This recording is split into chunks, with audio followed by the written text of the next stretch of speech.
నమస్తే మిత్రులారా, నేను జయలక్ష్మి మిశ్రీ. రాష్ట్ర రాజకీయాల్లో కొత్త మలుపు తిరగబోతుంది. జగిత్యాల జిల్లాలోని జీవన్ రెడ్డి గారు కన్నంలో పొగబెట్టినట్టుగా కాంగ్రెస్ పార్టీ కన్నంలో పొగపెట్టి వదిలేశాడు. ఇన్ని రోజులుగా రేవంత్ రెడ్డి బీఆర్ఎస్ పార్టీని చావు దెబ్బ కొడతాను, బీఆర్ఎస్ పార్టీ మొలకెత్తకుండా చేస్తాను, బీఆర్ఎస్ పార్టీ అడ్రస్ లేకుండా చేస్తాను, అందులో ఉన్న ప్రతినిధులను, అందులో ఉన్న బడా నాయకులను అదే కాళేశ్వరం సాక్షిగా ఉరితీస్తాననుకుంటూ రేవంత్ రెడ్డి బహిరంగ సభల మీద మాట్లాడిన విషయాలు మనం చూసింది. అందులోనూ రేవంత్ రెడ్డి కొన్నిసార్లు మేము 10 సంవత్సరాలు ఉండబోతున్నాం, ఇంకో 20 ఏళ్ళు ప్రజలు మమ్మల్ని పట్టం కట్టేట్టున్నారు అనుకుంటూ రేవంత్ రెడ్డి గారు పలుమార్లు మాట్లాడడం అది కూడా జరిగింది. అది కూడా మనం విన్నాం. ఇన్ని రాష్ట్ర రాజకీయాల్లో తలెత్తుతూ ఉంటాయి. రాష్ట్రంలో గ్యారెంటీలు అమలు కాక 420 హామీలు రాక ఈరోజు వృద్ధులకు 4,000 పింఛన్ అని చెప్పిండు, వితంతువులకు 6,000 రూపాయలు పింఛన్ అని చెప్పిండు, తర్వాత మహిళలకు 25,000 అని చెప్పిండు, నిరుద్యోగ వృత్తి కింద 4,000 రూపాయలు, మహిళలకైతే స్కూటీలు అని చెప్పిర్రు, ప్రతి జిల్లాకు ఒక మహిళకు పెట్రోల్ బంక్ అని చెప్పిర్రు.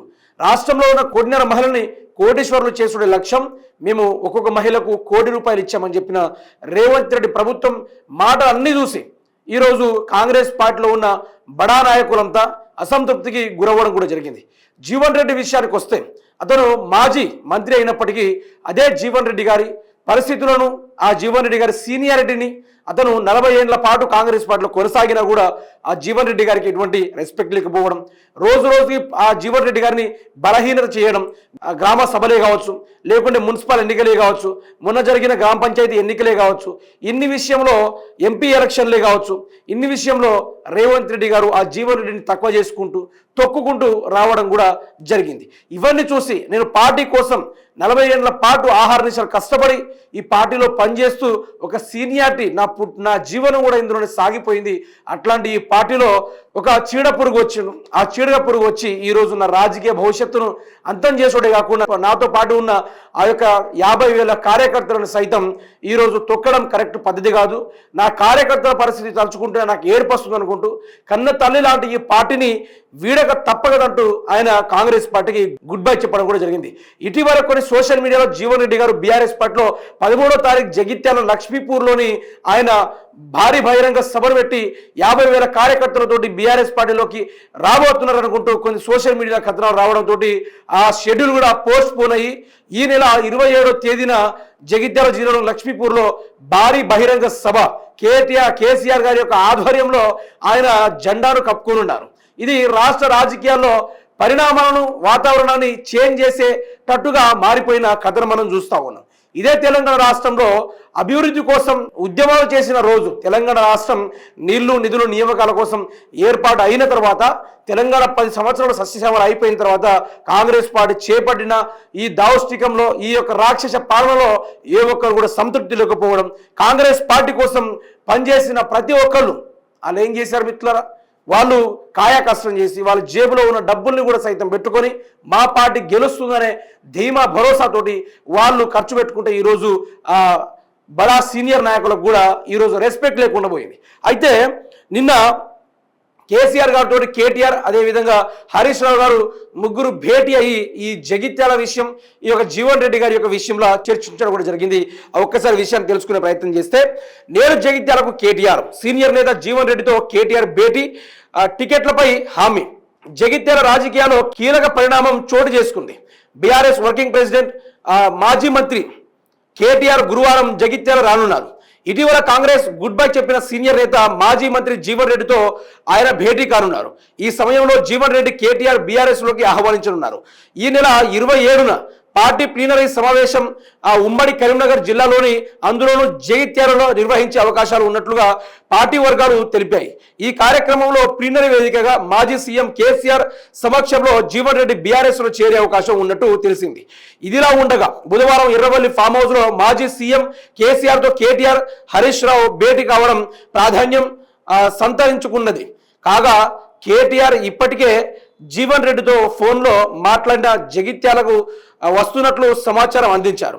ఆయనతో పాటు ఉమ్మడి కరీంనగర్ జిల్లాకు చెందిన పలువురు బీఆర్ఎస్ నేతలు సైతం జీవన్ రెడ్డి నివాసానికి రానున్నారు.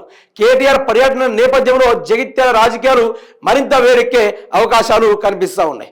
అయితే జీవన్ రెడ్డి గారికి కూడా కొంత డిమాండ్ కూడా ఉందట.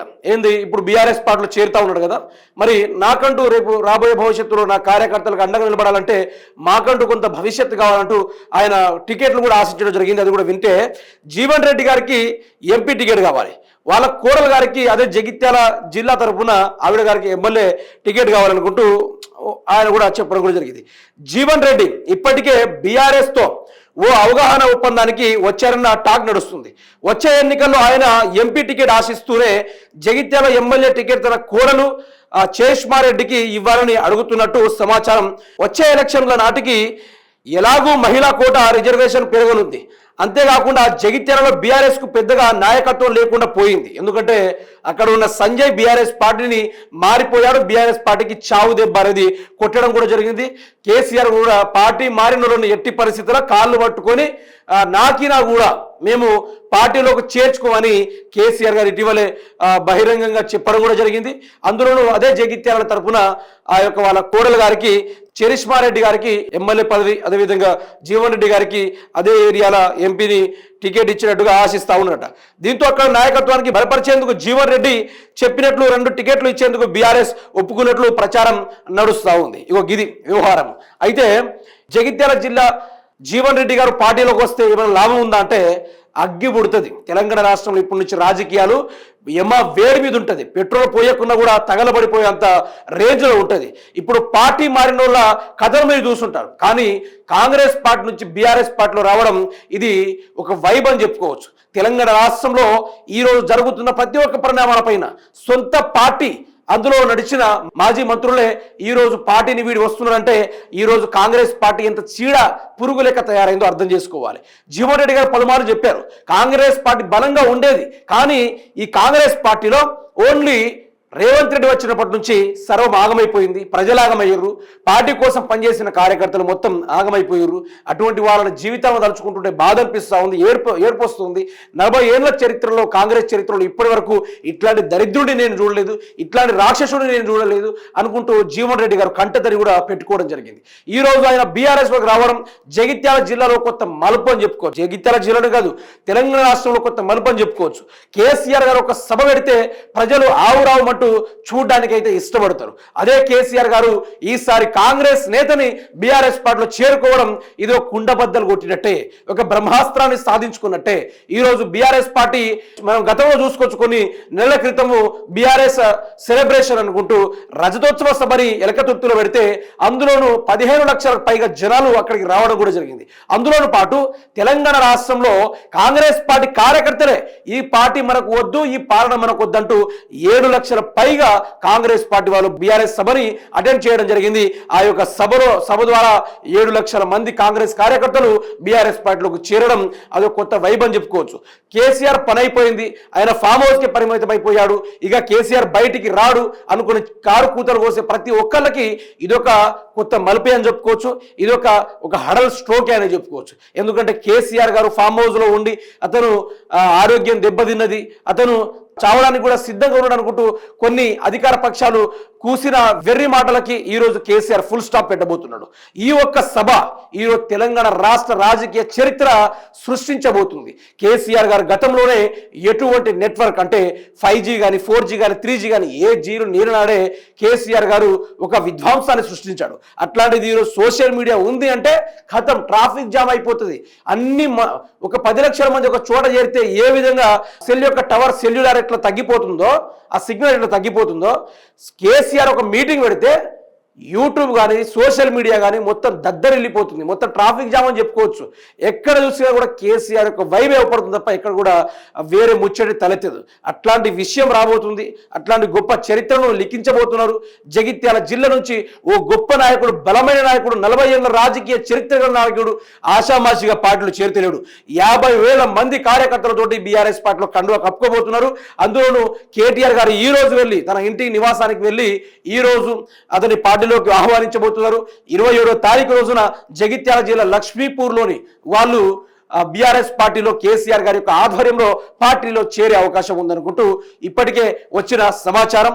రాబోయే రోజుల్లో కూడా తారా స్థాయికి రాజకీయాలు చేరబోతుంది. ఇక నుంచి రేవంత్ రెడ్డి తాను ఊసిపోవడానికో లేకుంటే వెళ్ళిపోవడానికో సిద్ధంగా ఉన్నట్టుగా కొన్ని రాజకీయ విశ్లేషకులు మాట్లాడుతున్న విషయాన్ని కూడా మనం చూస్తా ఉన్నాం.